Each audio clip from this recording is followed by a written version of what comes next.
دوك بحث لي تبغي تريب الا ماهيش مسكونه تريبها على واش من اساس.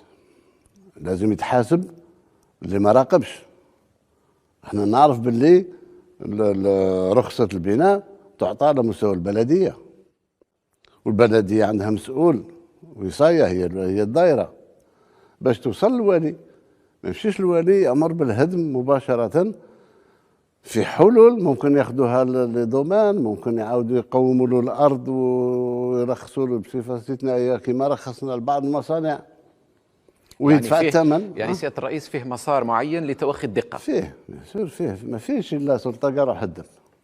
لا، بالنسبه للمواطن البسيط فيه بعض الاحيان اجراءات ما تتطلبش تدخل الوالي بنفسه. الوالي يبقى بالنسبه للامور اللي تمس بهيبه الدوله وتمس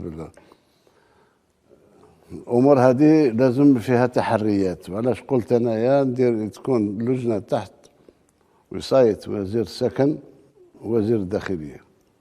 الملفات هذه تطرح تدرس من هو المتسبب فيها، ما هي الظروف اللي تبنت فيها، من قام بدوره ومن تخلى عن دوره حتى وصلت هذه البناية الفوضوية. آخر المطاف اللجنة تقرر عن دراية وباش تعطي فرصة الناس. بالأخص أنا نشوف في بعض الولايات النائية في أقصى الجنوب تقول بناية فوضوية، ما أعتقدش أنها تشوه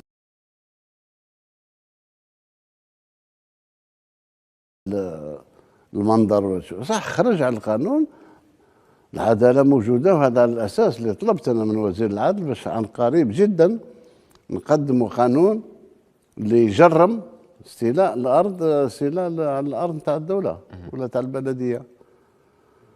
يدي ارض يبني فيها براكه ولا يبني فيها دار ولا يبني فيها كذا يخلصها غالي.